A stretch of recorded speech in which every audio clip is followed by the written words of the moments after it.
We were at the airport. I had a flight to LA. A routine trip. I'm an actress. And we ran late that day. You missed the exit. It was early. Only 8:30. That's early. You teach at 7:30 now. That's now. Back then, I taught night class at the college. I can get up until 10. Anyways, we ran late, so she let me off at the curbside. I parked the car in short-term parking. I raced through the screeners. They were bored. Just put the keys in the box. This guy took a cup of coffee right through the metal detector. Someone in front of me beeped, so the guard searched him for coffee cream as a joke. I got there, out of breath, just in time to say goodbye. But I'd seen it on TV. The sound was turned down. But people were gathered in front of the news, pointing. They replayed the tape. I think we saw the second one live. It couldn't have been a guy said it was like a plane, like it was no big deal. But we knew a plane had hit. September 11th, 2001. 3,000 dead. 6,000 injured. Millions of lives changed forever. Today, 20 years later, as we face another paradigm shift, we remember The 11th by David LeMaster. We didn't know what to do. There were two planes. We were rushed, we didn't understand. I know. The significance. Do I get on the plane? We can't live our lives in fear. Things like this happen all the time. So, I got on. We weren't thinking. President Bush just left a grade school where he'd been reading to children. And I realized it was terrorists. And in a brief statement to the press, he's acknowledged a deliberate attack. And the first thing I thought, call the school, get the kid. We've got to be together. Bing. And what's it about Katie? Yes, Miss Smith? What class is she in? Math. I'm coming to get her. Please hold. Ma'am? Yes? It's a parent. Tell them everything's fine. She's coming for her kid. No. She won't be the only one. Nobody leaves. We can make an announcement on the intercom. We've got half an hour until class changes. We've got no right to keep the children here. Nobody leaves.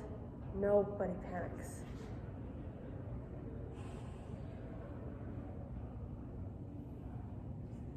We've made an executive decision. What's that? Everyone stays put. I want my kid now.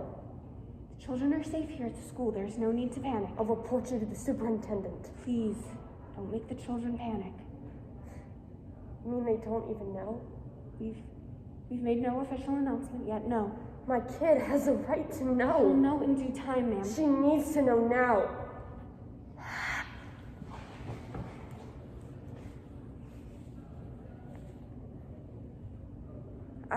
I touched my throat and noticed my necklace, the one my mother gave me. I'd forgotten it. And then I was scared. I wore it for luck. I always wore it. I never even took it off. Except for today. Sources are confirming now another development. There's been a third explosion, this time at the Pentagon. They're turning the plane around. We're coming back. Are you in the air? On a tarmac. We never even took off.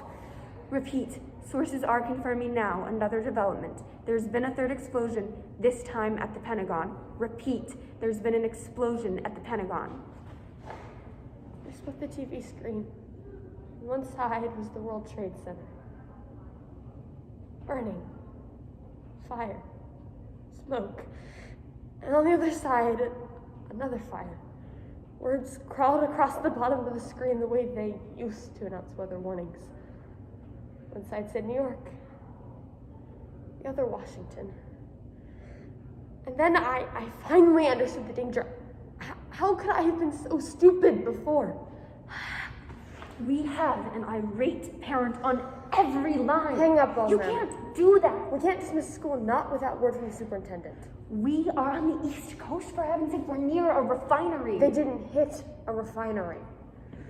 What about the parents who come here to get their kids? If they show up at the school, we can't just dismiss them.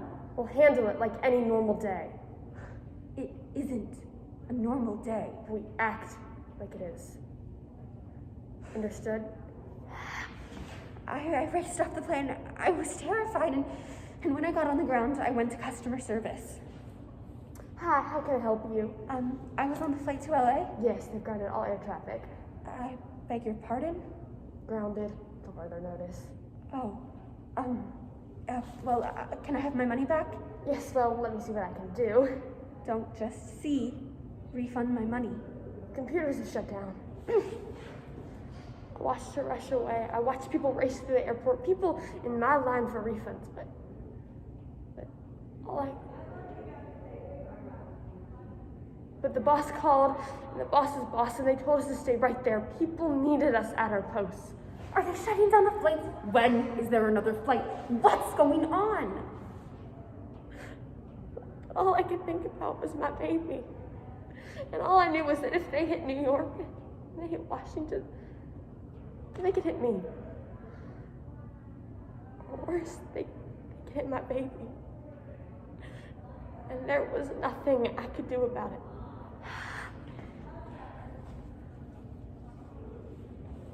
Hung up.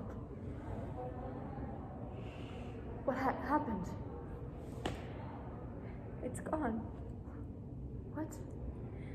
The entire tower's collapsed. The entire tower? Yep. I heard the announcer trying to sound calm, impartial, so the rest of the country could try to stay brave. It's surreal to hear it being described. We sit in the car with only our imaginations, imagining how many people must be in those towers, how they went to work for a normal morning and were suddenly caught up in that. How a woman in one of those buildings might have started her day off just like me, reaching down for her necklace just to realize it was gone. And how trivial that must have felt before the explosions, but then how horrible to be stuck in the floors above or trapped trying to exit below when you're reaching for that necklace, that symbol that has always given you comfort, and it's gone. And then the second one collapsed. Completely disappeared.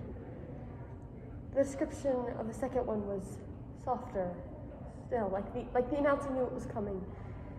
He saw the smoke, the great rush of people, a rumble, an earthquake, a voice in the wind, and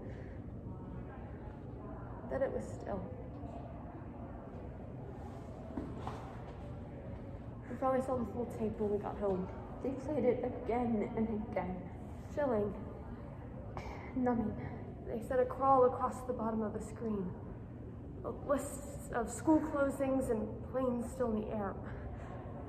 Rumors of other hijackings. I could have been up there. Katie's school's closed tomorrow. Hey, are you okay? I want to go home and visit my parents. You're drunk. Drive home, not fly. It's all right. We weren't in the buildings. Everything's okay. All those things that seemed so important before, now they seem so meaningless. We'll start over. The world's got to start over. Our innocence was gone.